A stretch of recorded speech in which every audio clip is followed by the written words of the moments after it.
All right, folks, welcome back to the New Sentinel. I'm Major Ethan Graves, and I'm here with my partner in crime, Duke Johnson.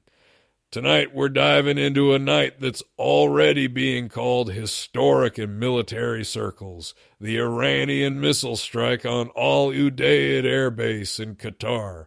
Duke, you remember where you were when the news broke? Oh, you bet I do, Ethan. I was glued to the TV, and my phone was blowing up with texts from old Army buddies. I mean, you hear missiles over Doha, and your gut just drops. But let's set the stage for folks. This all kicked off after the U.S. hit Iran's nuclear sites, right? Exactly.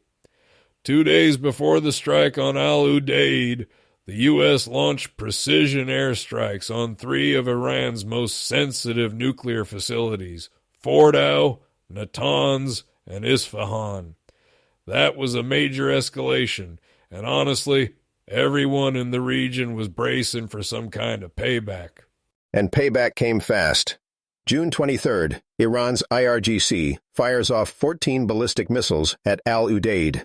That's the biggest U.S. base in the Middle East, CENTCOM's forward HQ. But here's the kicker. Every single missile got intercepted. Patriots from both the U.S. and Qatar, 100% shoot-down rate. No casualties, no damage. That's textbook missile defense, man. Yeah, and the sirens went off all over Doha. Even though nothing hit, the psychological impact was real. Reminds me of those old Cold War drills, but this was the real deal. Duke, you ever get caught under the sirens during your deployments? Oh, hell yeah. First time was in Iraq, 2003. I'll never forget it. You hear that wailing, your heart's pounding, you're grabbing your gear, and you're thinking, is this it? I mean, you never really get used to it. I can only imagine what it was like for folks in Doha, civilians, families, all huddled up, not knowing if something's about to come down on their heads. That's a memory that sticks with you, Ethan. Absolutely. And even though the Patriots did their job, the fact that Iran could reach out and touch Al Udeid like that, that's a message in itself.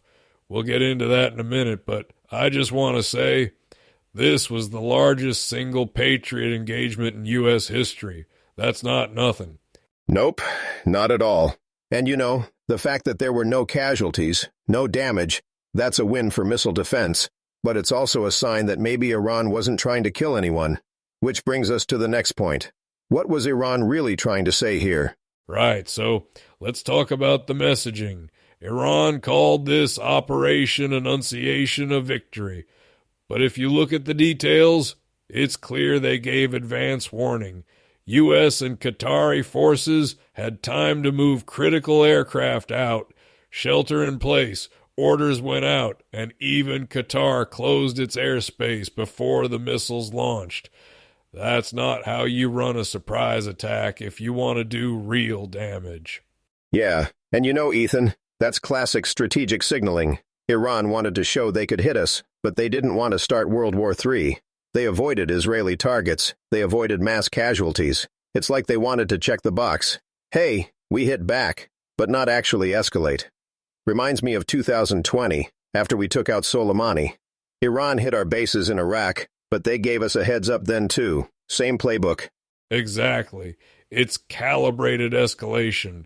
They want to project strength to their own people, to the region, but they're not looking for a full-on fight, and the U.S. and Qatar responded in kind.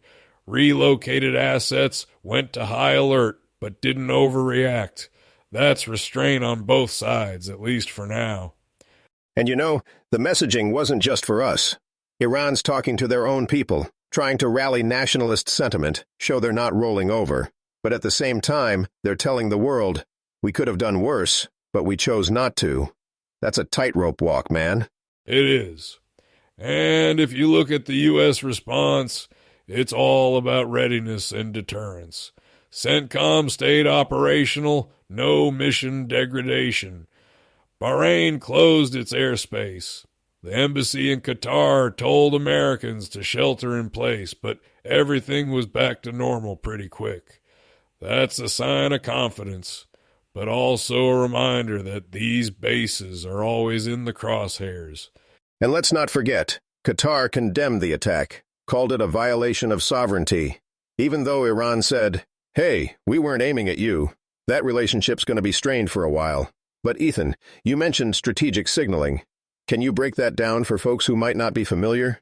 Sure.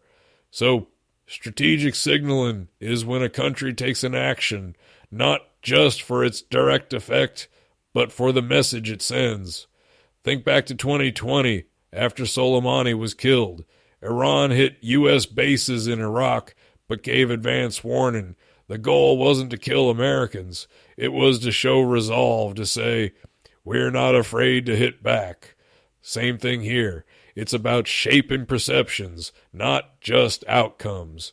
And honestly, it's a dangerous game. One miscalculation, and things spiral out of control. Yeah, and sometimes that signaling is more important than the actual damage. Iran got to say, "We hit the Americans," but nobody died, so the U.S. doesn't have to hit back harder. It's all about saving face, keeping the domestic audience happy, and not crossing the line into all-out war. But man, it's a razor's edge. So, let's talk about what this all exposed. Even with a perfect interception rate, the fact that 14 missiles were inbound to the biggest U.S. base in the region, that's a wake-up call. Fixed installations like Al Udeid are high-value targets, and this just shows how vulnerable they can be to modern missile threats. Yeah, and I'll say it. This is why we got to rethink how we posture our forces. The Pentagon's already talking about moving toward more mobile, dispersed assets. Drones, mobile launchers, space-based ISR. We talked about this in our last episode, with the Wedgetail program getting canned. Space is the new high ground, and this just proves it. Right, and it's not just about the tech. There's legal and diplomatic fallout, too. Qatar's not happy, and the U.S. is warning about sleeper cells and increased homeland security risks. DHS put out a terrorism advisory, and there's talk about soft targets here at home. Sporting events, July 4th celebrations, all that.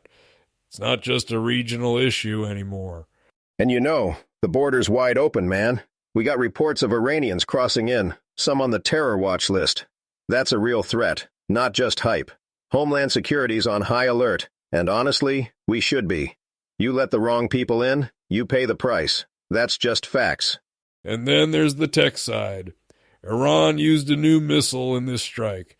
The Kaiba shaken, solid fuel, first time we've seen it in action. It didn't get through, but it shows they're advancing. Next time, who knows? Maybe they get lucky, or maybe they figure out how to beat our defenses. That's the arms race right there. Yeah, and it's only going to get more complicated. Cyber attacks, proxy wars, new missile tech. It's a whole new battlefield. And like you said, Ethan, this isn't just about the Middle East. It's about what happens here at home, too. We got to stay sharp. Couldn't agree more. All right, folks, that's all we got for tonight.